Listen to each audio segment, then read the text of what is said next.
ರಾಜಕೀಯ ಭವಿಷ್ಯವನ್ನು ನುಡಿಯುವಂತಹ ಪ್ರಮುಖ ರಾಷ್ಟ್ರೀಯ ಸಂಸ್ಥೆಗಳಿಗೆ ಮತ್ತೊಮ್ಮೆ ಮುಖಭಂಗವಾಗಿದೆ.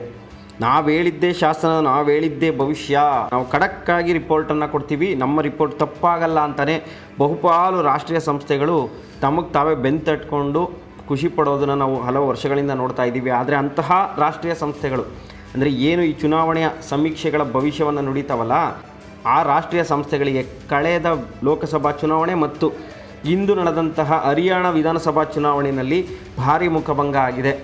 ಲೋಕಸಭಾ ಚುನಾವಣೆಯಲ್ಲೂ BJP ಪಕ್ಷವೇ 400ಕ್ಕೂ ಹೆಚ್ಚು ಕ್ಷೇತ್ರದಲ್ಲಿ ಗೆಲ್ಲುತ್ತೆ ಅಂತ ಪ್ರಮುಖ ರಾಷ್ಟ್ರೀಯ ಸುದ್ದಿ ಸಂಸ್ಥೆಗಳು ಭವಿಷ್ಯವನ್ನು ನುಡಿದಿದ್ವು.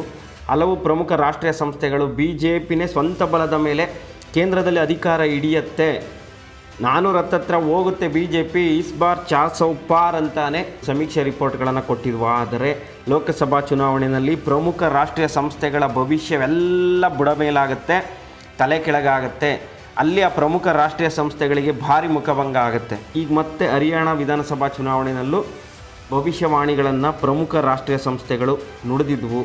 ಆದರೆ ಪ್ರಮುಖ ರಾಷ್ಟ್ರೀಯ ಸಂಸ್ಥೆಗಳು ಏನು ಭವಿಷ್ಯವಾಣಿಯನ್ನು ನುಡಿದಿದ್ವೋ ಅದೆಲ್ಲವೂ ಕೂಡ ಸುಳ್ಳಾಗಿದೆ.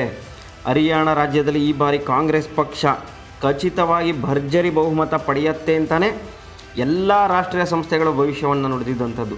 ಸರಳ ಬಹುಮತ ಅಲ್ಲ, ಕಾಂಗ್ರೆಸ್ ಭರ್ಜರಿ ಬಹುಮತವನ್ನೇ ಪಡೆಯುತ್ತೆ ಅಂತಲೇ ಭವಿಷ್ಯವಾಣಿಯನ್ನು ಹೇಳಿದ್ವು. ಆದರೆ ಹೊರಬಿದ್ದಿರುವಂಥ ಫಲಿತಾಂಶ ಮಾತ್ರ ಈ ರಾಷ್ಟ್ರೀಯ ಸಂಸ್ಥೆಗಳನ್ನು ನಂಬಬಹುದಾ? ಈ ರಾಷ್ಟ್ರೀಯ ಸಂಸ್ಥೆಗಳು ಹೇಳುವಂತಹ ಸಮೀಕ್ಷೆಗಳು ನಿಜವಾಗುತ್ತಾ? ಇನ್ನು ಮುಂದಕ್ಕೆ ಇವ್ರನ್ನ ನಂಬಲೇಬಾರ್ದು ಅನ್ನೋ ಮಟ್ಟಿಗೆ ಜನ ಹೋಗಿದ್ದಾರೆ. ಯಾಕಂದರೆ ಆ ರಾಷ್ಟ್ರೀಯ ಸಂಸ್ಥೆಗಳು ಕೊಟ್ಟಂಥ ನಂಬರ್ಸ್ಗೂ ಇವತ್ತು ಬಂದಿರುವಂಥ ಫಲಿತಾಂಶಕ್ಕೂ ಅಜಗಜಾಂತರ ವ್ಯತ್ಯಾಸ ಇದೆ. ಅಲ್ಲಿ BJP ಪಕ್ಷ ಅಧಿಕಾರವನ್ನು ಹಿಡಿತಾ ಇದೆ, ಹ್ಯಾಟ್ರಿಕ್ ಗೆಲುವನ್ನು ಬಾರಿಸಿದೆ BJP ಪಕ್ಷ.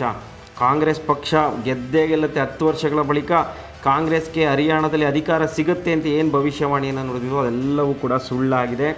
ಕಾಂಗ್ರೆಸ್ ಪಕ್ಷ ಕೂಡ ಅತಿಯಾದ ಆತ್ಮವಿಶ್ವಾಸದಲ್ಲಿತ್ತು, ಹರಿಯಾಣದಲ್ಲಿ ನಾವೇ ಗೆಲ್ತೀವಿ, ಸಮೀಕ್ಷೆಗಳು ಕೂಡ ನಮ್ಮ ಪರವಾಗಿ ಬಂದಿದೆ, ನಾವು ಗೆದ್ದೇ ಬಿಡ್ತೀವಿ ಅನ್ನೋ ಒಂದು ಅತಿಯಾದ ಆತ್ಮವಿಶ್ವಾಸದಲ್ಲಿದ್ದರು. ಅವರಿಗೆ ಭ್ರಮ ನಿರಸನವಾಗಿದೆ.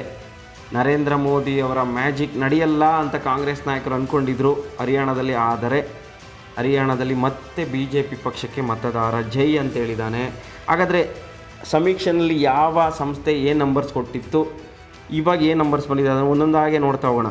ದೈನಿಕ್ ಭಾಸ್ಕರ್ ಆ ಸಮೀಕ್ಷೆ ಪ್ರಕಾರ ಅಲ್ಲಿ ಕಾಂಗ್ರೆಸ್ ಪಕ್ಷ 44ರಿಂದ 54 ಗೆಲ್ಲುತ್ತೆ ಅಂತ ಹೇಳಿತ್ತು, BJP 10ರಿಂದ 29 ಅಂತ ಹೇಳಿದರು. ಧ್ರುವ ರಿಸರ್ಚ್ ಅನ್ನೋರು 22ರಿಂದ 32, BJP 50ರಿಂದ 64, ಕಾಂಗ್ರೆಸ್ ಭರ್ಜರಿ ಬಹುಮತ ಪಡೆಯುತ್ತೆ ಅಂತ ಹೇಳಿದರು. ಇನ್ನು ಪೀಪಲ್ಸ್ ಪಲ್ಸ್ ಅನ್ನೋ ಒಂದು ಸಂಸ್ಥೆ 20ರಿಂದ 32, BJP 49ರಿಂದ 61, ಅಲ್ಲೂ ಕೂಡ ಭರ್ಜರಿ ಬಹುಮತದಲ್ಲೇ ಕಾಂಗ್ರೆಸ್ ಅಧಿಕಾರವನ್ನು ಹಿಡಿಯುತ್ತೆ ಅಂತ ಹೇಳಿತ್ತು. ರಿಪಬ್ಲಿಕ್ ಭಾರತ್ ಮ್ಯಾಟ್ರಿಸ್ ಅವರ ಪ್ರಕಾರ BJP 18ರಿಂದ 24, ಕಾಂಗ್ರೆಸ್ 55ರಿಂದ 62, ಭರ್ಜರಿ ಬಹುಮತದೊಂದಿಗೆ ಹರಿಯಾಣದಲ್ಲಿ ಕಾಂಗ್ರೆಸ್ ಅಧಿಕಾರಕ್ಕೆ ಬರುತ್ತೆ ಅಂತ ರಿಪಬ್ಲಿಕ್ ಭಾರತ್ ಮ್ಯಾಟ್ರಿಸ್ ಕೂಡ ಹೇಳಿತ್ತು. ಇನ್ನು ರಿಪಬ್ಲಿಕ್ TV PMark ಪ್ರಕಾರವೂ ಕೂಡ ಕಾಂಗ್ರೆಸ್ ಭರ್ಜರಿ ಬಹುಮತ ಪಡೆಯುತ್ತೆ ಅನ್ನೋ ರಿಪೋರ್ಟನ್ನೇ ಕೊಟ್ಟಿದ್ದರು. 51ರಿಂದ 61 ಕಾಂಗ್ರೆಸ್, BJP 27ರಿಂದ 35 ಗೆಲ್ಲಬಹುದು ಅಂತ ಹೇಳಿದರು. ಆದರೆ ಅದು ಹುಸಿಯಾಗಿದೆ. ಇನ್ನು NDTV ಪೋಲ್ ಆಫ್ ಪೋಲ್ಸ್ ಪ್ರಕಾರವೂ ಕೂಡ ಕಾಂಗ್ರೆಸ್ ಭರ್ಜರಿ ಬಹುಮತ ಗೆಲ್ಲುತ್ತೆ ಅಂತ ಹೇಳಿದರು. 54 ಕ್ಷೇತ್ರದಲ್ಲಿ ಕಾಂಗ್ರೆಸ್ ಗೆಲ್ಲುತ್ತೆ ಅಂದಿದ್ರು, ಅದು ಸುಳ್ಳಾಯಿತು. BJP 27 ಗೆಲ್ಲುತ್ತೆ ಅಂದಿದ್ರು. ಆದರೆ ಇವತ್ತು BJPಯಲ್ಲಿ ಅಧಿಕಾರದ ಗದ್ದುಗೆಯನ್ನು ಹಿಡಿತಾ ಇದೆ. BJP ಪಕ್ಷ ಸತತವಾಗಿ 3ನೇ ಬಾರಿ ಅಧಿಕಾರ ಹಿಡಿಯುವ ಮೂಲಕ ಹ್ಯಾಟ್ರಿಕ್ ಬಾರಿಸಿದೆ. ಈ ಮೂಲಕ BJPಗೆ ಕಾಂಗ್ರೆಸ್ ವಿರುದ್ಧ ಒಂದು ಅಸ್ತ್ರನೇ ಸಿಕ್ಕಂತಾಗಿದೆ. ನೋಡಿ, ನಮ್ಮ ಮೋದಿ ಮ್ಯಾಜಿಕ್ ಇನ್ನೂ ನಡೀತಾ ಇದೆ, ಮೋದಿ ಶಕ್ತಿ ಇನ್ನೂ ಇದೆ, ನೀವೆಲ್ಲ ಏನು ಹೇಳಿದ್ರು ಮೋದಿ ಏನು ಮಾಡೋಕ್ಕಾಗಲ್ಲ ಅಂತ ಅವರು ಕಾಂಗ್ರೆಸ್ ನಾಯಕರಿಗೆ ತಿರುಗೇಟನ್ನು ಕೊಡ್ತಾ ಇದ್ದಾರೆ. ಆದರೆ BJPಗೆ ಬಹುದೊಡ್ಡ ಶಾಕ್ ಕೊಟ್ಟಿರೋದು, ಬಹುದೊಡ್ಡ ಹೊಡೆತ ಕೊಟ್ಟಿರೋದು ಜಮ್ಮು ಮತ್ತು ಕಾಶ್ಮೀರ. ಆರ್ಟಿಕಲ್ 370 ರದ್ದು ಮಾಡಿರೋದು ನಮಗೆ ಪ್ಲಸ್ ಆಗುತ್ತೆ. ಅಲ್ಲಿನ ಮತದಾರ ನಮಗೆ ವೋಟ್ ಹಾಕ್ತಾನೆ, ನಾವು ಭರ್ಜರಿ ಬಹುಮತದಲ್ಲಿ ಅಧಿಕಾರದ ಗದ್ದೆಗೆ ಏರ್ತೀವಿ ಅಂತ ಏನು ಅಂದ್ಕೊಂಡಿದ್ರು BJPಯವರು, ಅದೆಲ್ಲವೂ ಕೂಡ ತಲೆಕೆಳಗಾಗಿದೆ. ಜಮ್ಮು ಮತ್ತು ಕಾಶ್ಮೀರದಲ್ಲಿ ಕಾಂಗ್ರೆಸ್ ಮೈತ್ರಿಕೂಟಕ್ಕೆ ಅಧಿಕಾರ ದಕ್ಕಿದೆ.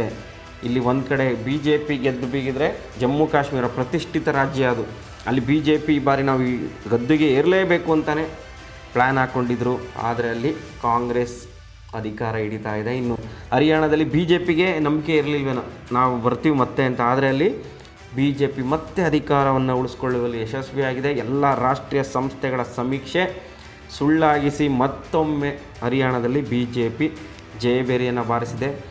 ಕಾಶ್ಮೀರದಲ್ಲಾದಂತಹ ಮುಖಭಂಗವನ್ನು ಹರಿಯಾಣದಲ್ಲಿ BJP ನಾಯಕರು ಸರಿದೂಗಿಸ್ಕೊತಾ ಇದ್ದಾರೆ. ಅದೇ ರೀತಿ ಕಾಂಗ್ರೆಸ್ನವರು ಹರಿಯಾಣದಲ್ಲಿ ಅಧಿಕಾರ ಸಿಗದೇ ಇದ್ರು ಕಾಶ್ಮೀರದಲ್ಲಿ ನಾವು BJP ಅವ್ರಿಗೆ ಅಧಿಕಾರ ಸಿಗದೇ ಇರೋ ಮಾಡೋದ್ವಲ್ಲ ಅನ್ನೋ ಒಂದು ತೃಪ್ತಿ ಅವರಿಗೆ ಬಂದಿದೆ.